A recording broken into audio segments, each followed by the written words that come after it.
그러니까 지금 몽골 공화국과 내몽골은 어떻게 나눠지게 됐는지 갑툭 튀다. 발해 유민설입니다. 내몽골이라고 하는 지금의 땅은 몽골인들에게는 거의 뿌리 같은 겁니다. 그곳이 만주 시리족이든 발해 유민이든 거의 만주와 몽골 사이, 그러니까 내몽골이라고 하는 지역에서 시작됐다고 볼 수가 있습니다. 몽골인들에게는 굉장히 의미 있는 땅이죠. 이제 그게 내몽골이 이제 가지는 첫 번째 가치입니다. 두 번째는 칭기스칸 때입니다. 몽골 하면 뭐 칭기스칸이죠.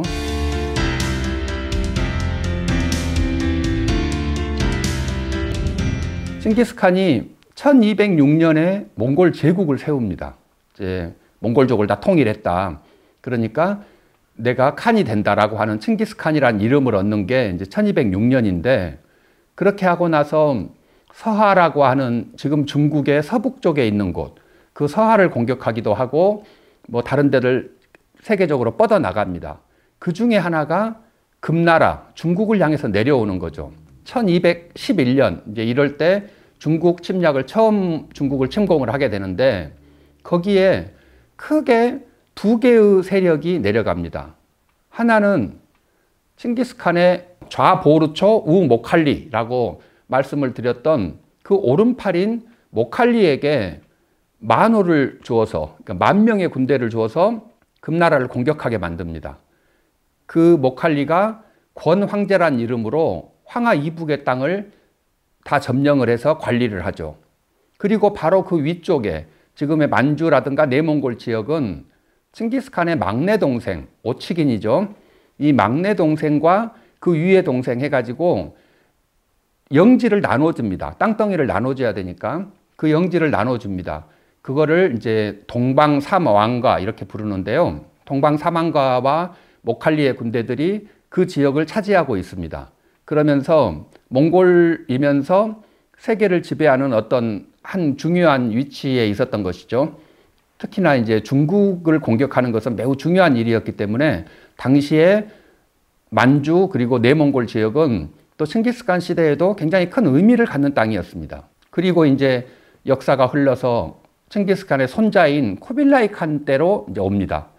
그때 쿠빌라이 칸이 1260년에 원나라라는 걸 세우는데, 북경에 세웁니다. 불법 쿠데타를 통해서 자기가 남송을 공격하기 위한 정벌군을 가지고 있었어요. 그러니까 워낙에 무장력이 셌기 때문에 불법 쿠데타를 했는데 초원 세력을 이기고 이 베이징의 수도를 삼으면서 원나라를 만든 겁니다. 의기양양하게 베이징에 들어갔어요.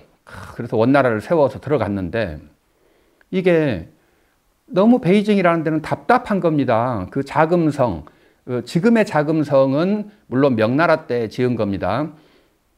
주원장의 아들이었던 영락제가 이제 북경으로 천도하면서 지은 건데, 그 전 원나라 때에도 자금성이 있었습니다. 지금은 이제 북해공원 이렇게 별에 있는데 베이징에 남아 있죠.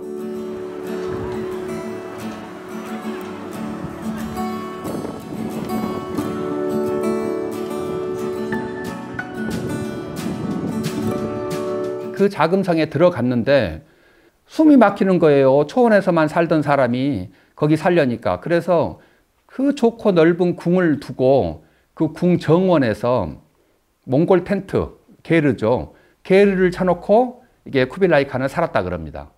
그런데 그렇게만 살고 버티면 좋은데, 이게 여름이 되면 또 우리가 알다시피 베이징의 여름 더위 장난 아니지 않습니까? 온도는 아마 서울하고 비슷할 거예요. 거기가 북위 40도 선이고 겨울 온도는 서울하고 비슷합니다. 그런데 여름은 약간 더 습하고 덥죠. 그런데다가 이 고비에서 불어오는 황사와 비슷한 모래바람도 있고, 또 지금은 이 매연이 너무 심해가지고 우리 뭐 2008년 올림픽 할 때 그 주변에 있는 공장을 모두 닫으라고 하고 할 정도로 막 뉴스에 나오고 그러지 않습니까? 그러니까 땀이 나면 얼굴이 막 끈적거리고 해서 저도 이제 여름에 베이징 가는 걸 별로 안 좋아하는데, 당시에 쿠빌라이 칸도 그 여름 더위를 도저히 참을 수 없었나 봐요. 아, 나는 여기서는 못 살겠다. 그래서 아예 게르를 짓는 게 아니고 여름은 통째로 3개월 동안 휴가를 갑니다. 그래도 정문은 봐야 되니까 거기에 도시를 하나 짓죠. 그 땅이 지금의 내몽골의 수도인 허워트 바로 북쪽에 있습니다. 상도라고 그럽니다. 상도. 북쪽에 있는 도시. 우리가 뭐 남경, 상경 뭐 이렇게 하는 것처럼 그 도시를 하나 지어놓은 겁니다. 그래서 6월, 7월, 8월을 쿠빌라이 칸은 고스란히 3개월 동안 그 상도에서 지냅니다. 제가 몽골에서 지내는 시기하고 거의 비슷하네요. 그리고 이제 8월 28일이 되면 성대한 환송식을 하고 다시 베이징으로 돌아오고, 이 시절을 집권하고 있는 34년 동안 쿠빌라이 칸은 계속했습니다. 그러니까 상도가 매년 3개월씩 34년 동안이나 수도 역할을 한 겁니다. 지금의 내몽골 땅. 그때가 되면 내몽골이 이제 몽골 사람들에게 매우 중요한 땅이 되는 거죠. 이런 역사를 가지고 몽골과 내몽골은, 울란바타르의 몽골 그리고 이 허워트의 내몽골은 함께 이렇게 몽골인으로 살고 있었던 겁니다. 여기까지는 이제 매우 잘 나가고 있었을 때의 내몽골인데, 이 역사가 이제 변합니다.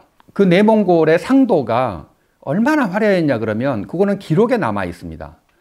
여러분 잘 아시는 마르코 폴로, 우리 베네치아의 상인 혹은 뭐 여행가 이런 사람 알지 않습니까? 동방견문록의 마르코 폴로. 마르코 폴로가 아버지하고 삼촌을 따라서, 이게 1271년 이야기인데요. 걸어서 쿠빌라이 칸에 있는 중국을 찾아갑니다. 그래서 1274년에 도착한 곳이, 그 여름에 도착한 곳이 쿠빌라이 칸이 묵고 있던 상도였습니다. 거기를 쫙 들어가는데 이 쿠빌라이 칸을 만나지 않습니까? 외국인이니까 반가워서 이렇게 환대를 해주죠. 지금 몽골 유목민들이 우리가 이렇게 지나가면 늘 환대해 주는 것처럼 옛날에도 그랬나 봐요. 마르코 폴로의 아버지, 삼촌, 그 다음에 마르코 폴로 이렇게 다 초청을 합니다. 궁을 딱 들어가서 첫 인상이, 이 인류 역사에 아담이 생긴 이후부터 지금까지 세계에서 가장 많은 인구와 가장 많은 재화와 가장 많은 영토를 지배하고 있는 사람이 저 쿠빌라이다. 이렇게 이제 글을 써놓고 그러거든요. 이제 그렇게 해서 상도를 들어가는데 대나무로 만들었대요. 궁전을. 여름이니까 시원하게 하려고 그 대나무를 다 깎아가지고 쪼개서 궁전을 지어놨는데 얼마나 촘촘하게 지었는지 비가 한 방울도 새지 않는다. 그리고 대나무로 만든 벽은 안쪽을 다 금칠을 해가지고 화려하기가 이루 말할 수 없다. 뭐 거기에는 하나의 도시가 있는데 뭐 사원이 몇 개가 있고 막 이런 식으로 이제 마르코 폴로가 말을 해놓는데, 이제 원래 그 사람이 구라가 너무 심하다 그러니까 뭐 어떻게 정확히 믿을 수 있는지는 모르겠지만 책에 나온 기록에 의하면 그렇습니다.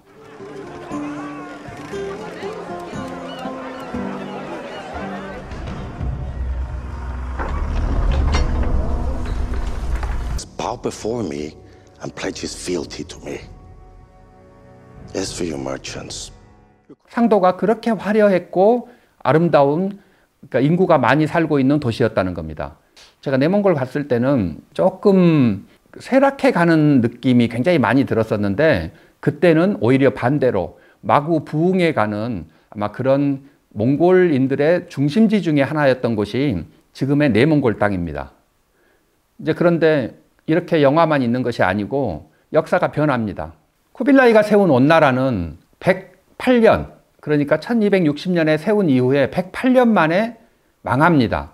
또 우리가 잘 알고 있는 기황후, 이게 이제 전라도 지금의 익산 땅인데, 그 익산 땅에 살고 있던 기자오의 딸 기씨 부인이 공료로 팔려갔다가 몽골 제국의 황후가 되지 않습니까?